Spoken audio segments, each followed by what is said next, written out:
Project Hail Mary prime వీడియోలో stream అవుతుంది. So ఇది సినిమా కాదు, అంతకు మించి అని చెప్తాను. సో థియేటర్ లో ఇలాంటి మూవీని మిస్ అయినందుకు నేను చాలా బాధపడ్డాను. ఎక్స్పీరియన్స్ ఆ విజువల్స్ కన్ఫర్మ్ గా థియేటర్ లో చూడాల్సిందే. డెఫినెట్లీ ఇక్కడ అవైలబిలిటీ ఉంటే వెళ్తాను ఇంకోసారి. సో డీటెయిల్ గా మాట్లాడుకుందాం, చివరి వరకు చూడండి, వీడియో స్కిప్ చేయకండి. సో ఫస్ట్ టైం మన ఛానల్ కు వచ్చినట్లయితే సబ్స్క్రైబ్ చేసుకొని సపోర్ట్ చేయండి. ప్రాజెక్ట్ హెయిల్ మేరీ కథ ఏంటంటే, సడన్ గా సూర్యుడి శక్తి మొత్తాన్ని ఒక మైన్యూట్ మైక్రో ఆర్గానిజం పీల్ చేస్తూ ఉంటుంది. దానివల్ల సూర్యుడు 30 సంవత్సరాలు పూర్తిగా అంతరించిపోయే ప్రమాదం వస్తుంది. సూర్యుడు లేదంటే భూమి కూడా ఆటోమేటిక్ గా ఫినిష్ అయిపోతుంది. కాబట్టి సూర్యుని కాపాడటానికి ఒక స్కూల్ టీచర్ ని పంపిస్తారు. ఆ స్కూల్ టీచర్ ఒక క్యూట్ ఏలియన్ సాయంతో స్టార్స్ ని, సోలార్ సిస్టమ్ ని ఎలా కాపాడేవాడు అనేది remaining part of the film. General గా మనందరం కూడా స్పేస్ మూవీస్ గురించి మాట్లాడుకుంటున్నప్పుడు ఖచ్చితంగా ఇంటర్స్టెల్లార్ మూవీని గుర్తు చేసుకుంటూ ఉంటాం. బట్ నిజంగా ఇంటర్స్టెల్లార్ మూవీకి ఉన్నటువంటి ఆ కల్ట్ ఫాలోయింగ్ వేరు. అండ్ చాలా రోజుల తర్వాత మళ్ళీ అలాంటి స్పేస్ లో వచ్చినటువంటి మంచి space movie project Hail Mary. So cinema lovers ఈ sensational science fiction movie story, scientific details and ఫిలాసఫీని ఈ వీడియోలో ఎక్స్ప్లెయిన్ చేస్తాను. లెట్స్ స్టార్ట్ విత్ ఈ సినిమాలో మెయిన్ కాన్ఫ్లిక్ట్ ఆల్రెడీ మనం చాలా సైన్స్ ఫిక్షన్ సినిమాలో చూసిందే ఉంటది. అంటే ప్రపంచం అంతమైపోయే సిచ్యువేషన్ నుండి మానవ జాతిని బయటపడేయాలి. ఇక్కడ ఇందులో ప్రాబ్లం ఏంటంటే, సూర్యుడి సర్ఫేస్ మీద కొన్ని మైక్రోబ్స్ ఫామ్ అయ్యి స్లోగా సన్ ఎనర్జీ మొత్తాన్ని లాగేసుకుంటూ ఉంటాయి. ఈ మైక్రోబ్స్ పేరు ఆస్ట్రోఫేజ్ అంటారు. అంటే లిటరల్ గా స్టార్ రైటర్ అనే అర్థం వస్తుంది. ఈ ఆస్ట్రోఫేజ్ వల్ల సన్ ఎనర్జీ తగ్గిపోతా ఉంటుంది. దానివల్ల స్లోగా ఎర్త్ మీద టెంపరేచర్ పడిపోతుంది.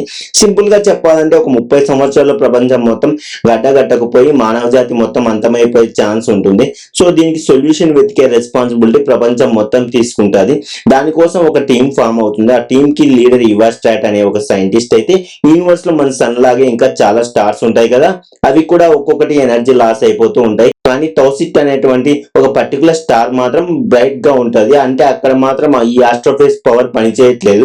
ఈ క్రైసిస్ కి సొల్యూషన్ కూడా అక్కడే ఉందని చెప్పి ఈ టౌసైట్ స్టార్ దగ్గరికి వెళ్ళి అనాలిసిస్ చేసి ఒక సొల్యూషన్ ని భూమి మీదకి తీసుకురావడమే ప్రాజెక్ట్ హెయిల్ మేరీ మిషన్ యొక్క మెయిన్ టాస్క్. అయితే ఇది మాత్రం ఒక వన్ వే సూసైడ్ మిషన్ అని చెప్పాలి. ఎందుకంటే అక్కడికి వెళ్ళాలంటే ఆల్మోస్ట్ లైట్ స్పీడ్ తో ట్రావెల్ చేయాలి. మిషన్స్ ఎలా ఉంటాయో తెలియదు, బతికి బయటపడతామనే గ్యారంటీ లేదు, మళ్ళీ రిటర్న్ రావడానికి ఫ్యూల్ కూడా సరిపోదు. సో ఈ పాజిబుల్ అనిపించే మిషన్ ని హీరో ఎలా అచీవ్ చేశాడు అనేది మెయిన్ స్టోరీ.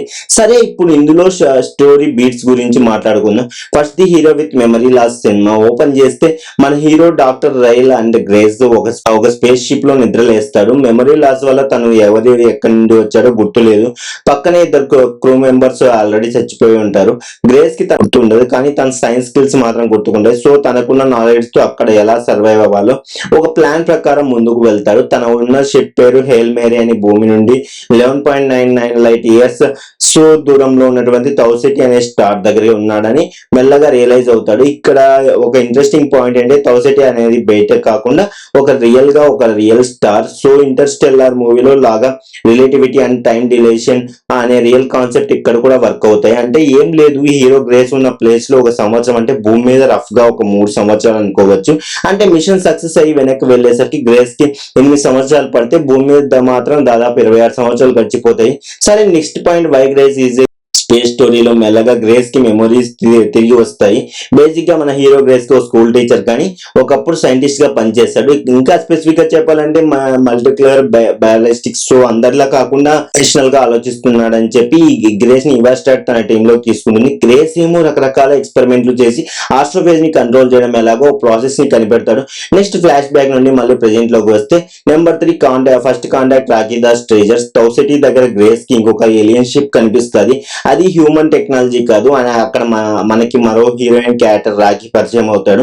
రాకీ ఎరిడ్ అనే ప్లానెట్ నుండి వచ్చిన ఏలియన్ బేసిక్ బ్లైండ్. వాళ్ళు కళ్ళు కనిపించవు, సౌండ్ వేవ్స్ తోనే చూస్తారు. Rocky body fluid metal and rock లాంటి స్కిన్ తో ఉంటది. స్టార్టింగ్ లో గ్రేస్ ఈ ఏలియన్ ని చూసి భయపడతాడు, కానీ తర్వాత వీళ్ళిద్దరు కూడా మంచి ఫ్రెండ్స్ అయిపోతారు. అయితే గ్రేస్ మనిషి కాబట్టి ఆక్సిజన్ నుండి అట్మాస్ఫియర్ ఉంటే సరిపోతాయి, కానీ రాకీకి మాత్రం అమోనియా అండ్ ఎక్స్ట్రీమ్ హీట్ కావాలి. అందుకే వీళ్ళిద్దరు కలిసి షిప్ దగ్గర ఒక టనల్ ని బిల్డ్ చేసి జీనోనైట్ బ్యారియర్ తో సెపరేట్ గా ఉండి మాట్లాడుకుంటారు. By the way, Rocky character మంచి ఇంజనీర్, కొత్త వస్తువుల్ని చాలా ఫాస్ట్ గా డిజైన్ చేస్తూ ఉంటాడు. అలాగే గ్రేస్ అండ్ రాకీ వీళ్ళిద్దరి మధ్య కమ్యూనికేషన్ ముందు మ్యాథ్స్ తో మొదలవుతుంది. అంటే విచిత్రమైన సౌండ్ తో మాట్లాడేటువంటి రాకీ వాయిస్ ని గ్రేస్ ని తన కంప్యూటర్ ప్రోగ్రామ్ ద్వారా ట్రాన్స్లేట్ చేస్తాడు. Next number 4 the mission fishing in Adrian planet. Grace and Rocky వీళ్ళిద్దరు గోల్ ఒకటే, వాళ్ళ ప్లానెట్స్ ఉండేటువంటి స్టార్స్ ని కాపాడుకోవాలి.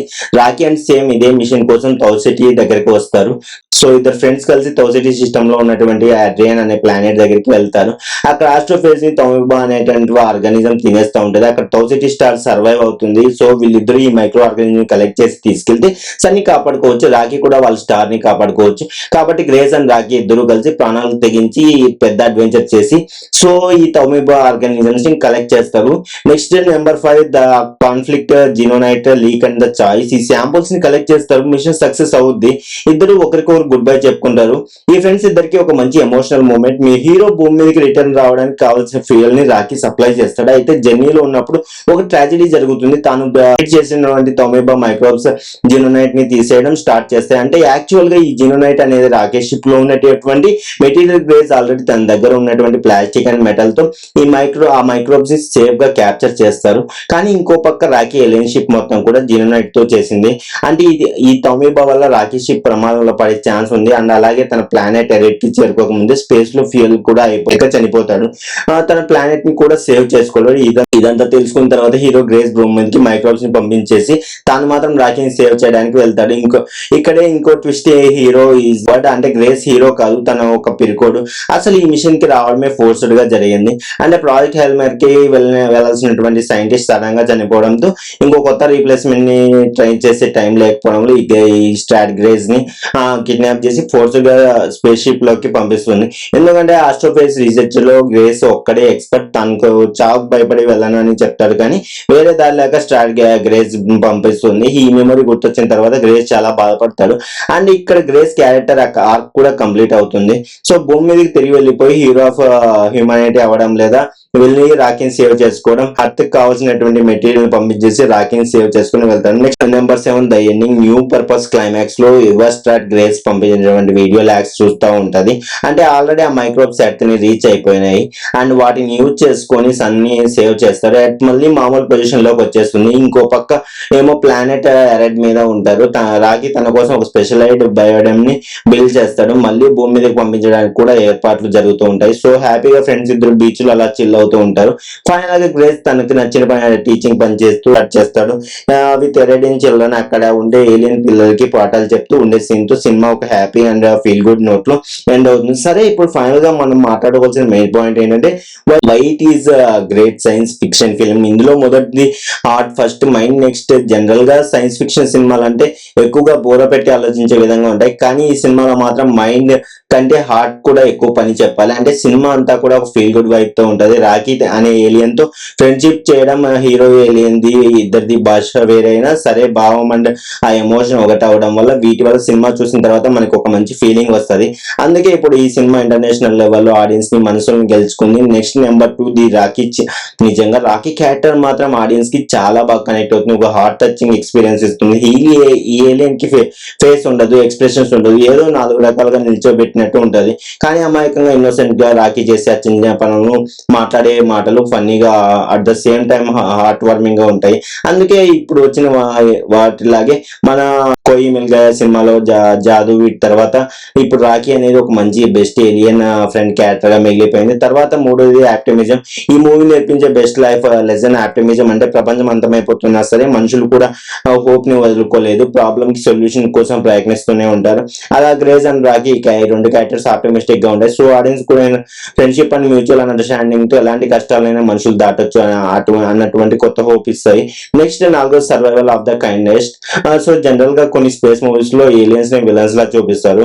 బట్ ఇక్కడ రాకీ గ్రేస్ అని ఇద్దరు మాత్రం కైండ్నెస్ ని అండ్ కంపాషన్ తో కనెక్ట్ అవుతారు. రాకీ తన ఫ్యూయల్ తో గ్రేస్ కి ఇచ్చి భూమి మీదకి వెళ్ళడానికి హెల్ప్ చేస్తారు. అలానే గ్రేస్ కూడా రాకీని సేవ్ చేస్తారు. ఇద్దరు కలిసి పని చేస్తారు కాబట్టి సర్వైవ్ అవుతారు. హ్యూమన్ ఎవల్యూషన్ అంటే just survival of the fittest అంటూ ఉంటాం కదా. ఈ సినిమా చూసి సర్వైవల్ ఆఫ్ ద కనిపిస్తుంది. ఎందుకంటే 2 డిఫరెంట్ స్పేస్ షిప్స్ కలిస్తే కైండ్నెస్ అనే ఫ్రెండ్షిప్ తో పనిచేస్తే ఒక ప్లానెట్ అనే కాదు యూనివర్స్ మొత్తాన్ని కాపాడొచ్చు అనేటువంటి ఒక గొప్ప మెసేజ్ ఇందులో ఉంది. సో నాకైతే సినిమా చూసాక సో మనసంతా లోపల హాయిగా తేలిగ్గా అనిపించింది. ఏదో ఒక పిక్చర్ యానిమేటెడ్ మూవీ చూసిన ఫీలింగ్ వచ్చింది. మీరు మూవీ చూసింటే మీ ఒపీనియన్ కామెంట్స్ లో చెప్పండి. మీకు కానీ వర్క్ నచ్చినట్లయితే సబ్స్క్రైబ్ చేసుకొని సపోర్ట్ చేయొచ్చు కదా. That's it guys.